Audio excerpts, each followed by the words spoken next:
Yang namanya rujak biasanya menggunakan buah jambu, kedondong, mangga muda, ataupun bengkuang. Namun di Bekasi dan Bogor, Jawa Barat, ada rujak anti mainstream.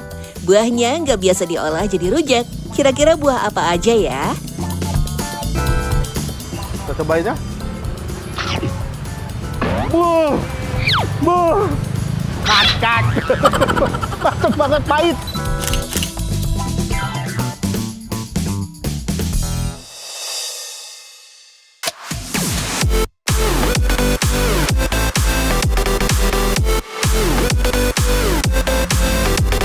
Di Kampung Cisaat Setu, Desa Kertarahayu, Kabupaten Bekasi, daerah perbatasan antara Bekasi dan Kabupaten Bogor, ada kuliner khas Bekasi yang sudah jarang ditemui.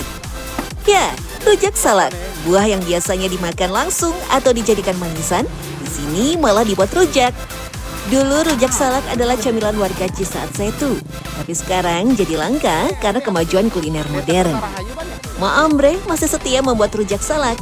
Wanita asli Bekasi ini sudah berjalan rujak salak selama 25 tahun.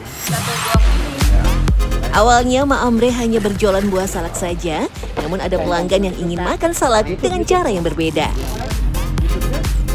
Sekarang kalau bikin rujak, nek berpulang sambalnya boleh. Oh gitu. Ya, sambal berapa duit nek? Sambal nggak usah bayar gratis.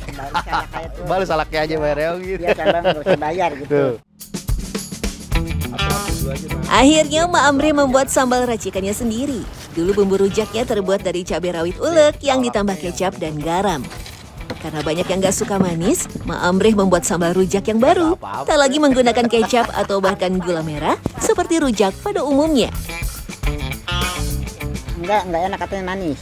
Terlalu manis. Kadang-kadang manis. Oh. Iya, kadang-kadang manis. Iya. Yang paling cepat katanya yang cepat yang asem. Oh gitu. Ya. Jadi cocok karena salak sepet, cocoknya sama yang pedas. Iya. Cukup, Mak. Ini ya. Iya. Sambal rujak salak dibuat secara dadakan, bisa dibuat lebih pedas, asin, atau lebih asam. Khusus rujak salak, garam yang dipakai adalah garam kasar yang besar-besar. Ma Ambre menyebutnya garam krosok. Buatnya sih mudah banget. Cabai rawit domba diulek dengan garam dan sedikit penyedap. Setelah halus, baru ditambahkan air dan cuka sesuai dengan selera. Kalau sudah, tinggal dicocol deh dengan salaknya.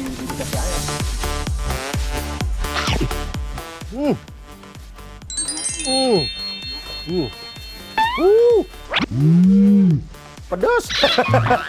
Rasanya pedas, sepet, asin. Semuanya lengkap ada di sini. Jadi perpaduannya memang unik. Salak yang agak sepet ditambah sama sambal atau ngarujak yang agak pedas ya teh ya. Jadi ya rasanya menarik banget di lidah. Jadi kayak ada apa keset-keset tapi pedas gitu. Ya kan? Berarti kalau cewek cantik tapi judes. Bener kan? Cantik judes. Nah, ini rasanya seperti ini ya. Walaupun tergolong makanan jadul, tapi peminatnya masih banyak loh. Soalnya rasa dari buah salak dan sambal yang tercampur sangat segar, manis, dan sedikit asam. Cocok banget di lidah pecinta rujak. Rasa yang unik inilah yang membuat rujak salak banyak penggemarnya.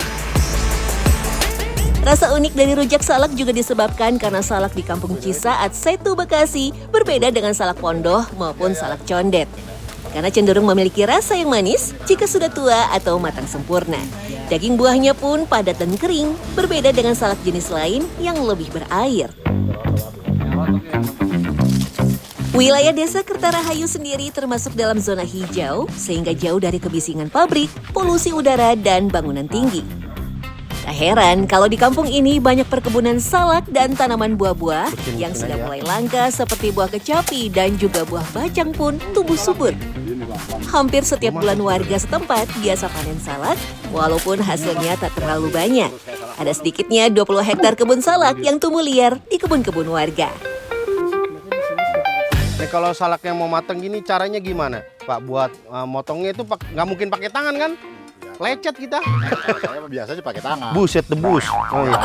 Ada lagi yang bisa dicongkel gini, Bang. Oh, pakai gitu Iya. dicongkel. Iya. Kalau salak masih begini kan kadang-kadang kita ngambilnya cuma orang dulu nih, lagi zaman kakek saya. Gimana? Ngambilnya 1 biji doang gini, kadang-kadang 2 biji. Oh gitu, masukin sini Iya, gitu. Iya. Ntar kan yang belakangan itu besar lagi gitu bang. Oh, paling besar. Bukan masalah besarnya, ntar kan yang kecil gini dia bisa megar lagi gitu. Oh, bisa jadi gede Nah, lagi. iya. Semakin dia tua, kulitnya semakin tipis kan. Iya, betul. Iya. Salak yang matang dan siap panen terlihat dari warna kulitnya yang merah kehitaman atau kuning kecoklatan, tergantung jenisnya. Kalau mau panen, warga biasanya memegang salak di bagian bawahnya. Kalau terasa agak lunak berarti sudah matang. Kalau keras, pertanda belum bisa dipetik walaupun buahnya sudah cukup besar. Terakhir, buah salak yang matang tidak lagi memiliki bulu halus di permukaannya. Jadi aman untuk dipetik. Petani di Kampung Cisaat Setu masih mempertahankan tradisi lama loh. Salah satunya tidak boleh memanen satu bonggol salak sekaligus. Wah, susah nih. Udah langsung saya potong ini ya. Nggak usah bang, jangan. Jangan, kenapa? Bang. Jadi kata orang tua bang dulu Oh. kalau ininya dipotong, jadi kan kita otomatis kan punya istri ya. Kadang-kadang kan lagi hamil, lagi apa. Jadi itu takutnya ntar jadi keguguran apa gitu bang. Kalau di Bekasi ada rujak salak, di Bogor ada juga rujak yang unik. Lokasinya di daerah Pasir Mulia, Bogor Barat. Warung rujak ini dikenal karena menyediakan banyak menu. Mulai dari rujak coel, bebek, serut, sampai rujak dengan aneka campuran buah langka. Seperti buah kupa, cermai atau cermai, gandaria, dan juga buah bun atau huni. Namun tak semua buah selalu tersedia, semua tergantung musimnya.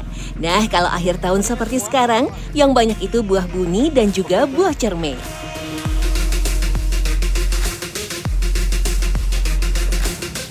Kita cobain ya.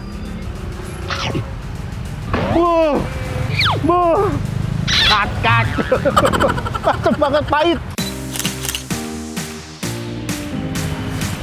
Warung rujak di Pasir Mulia ini menarik mata karena banyaknya buah digantung dan tersusun rapih di gerobaknya. Mulai dari buni, mangga muda, sampai cermai yang sudah mulai sulit ditemui. Cuma tinggal 3. Setiap hari, warung balak bisa menghabiskan 20 kilo buah buni. Hampir tiap hari, rujak buni selalu ada. Buahnya pun selalu menghiasi etalase gerobaknya. Khusus untuk rujak ulek dan rujak coel, ada satu buah yang wajib menjadi campurannya, yaitu pisang batu.